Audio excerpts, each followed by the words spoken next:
coming up with enough money to make ends meet has never been more difficult. And there are companies banking on your desperation for cash, promising money within hours. But as consumer investigator Jennifer Lukey shows us tonight, if you get tied up with a payday lender, it'll only end up putting you further in debt. Rich Little got into a bit of a pinch financially a few weeks ago. Pay off one or two bills. So he went online looking for a payday loan, immediate cash available to anyone with a checking account to hold you over until you get your next paycheck. Yeah, pretty easy. But then the company will want their money back, plus interest, and we're not talking 20 or 30% here. The initial loan is $250, and it's a $75 fee.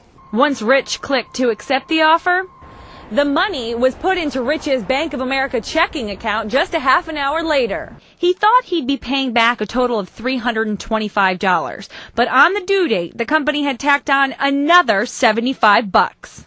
Here's why. Buried in the fine print, it says, "This note will be renewed on the due date unless at least 3 business days before the due date either you tell us you don't want to renew the note or we tell you the note won't be renewed."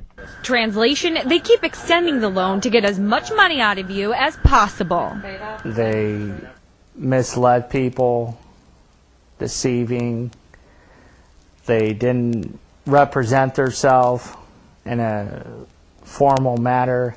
It's not just the site Rich chose. Payday lenders all charge insane interest rates. Most sellers share your personal information with other companies. It's just not a good idea to get involved with one. Take Rich's advice.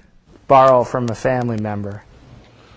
And if that's just not an option and you're absolutely desperate for cash, check with your credit card to see how much it would cost you to take a cash advance on your credit card. Rod, normally I would never suggest that, but if you're desperate for money, those interest rates are high, but they're not as high as the payday loan sites. And it certainly begs the question, how do these companies get away with charging such outrageous amounts of money to borrow?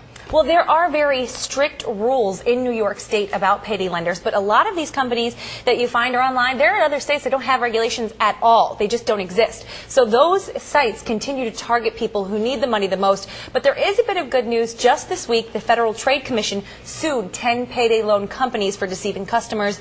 But really, Rod, it's just best to stay away from them altogether. Borrower, beware. Exactly. All right, thank you, Jennifer. Now, payday loan interest here in New York State is capped at 25%.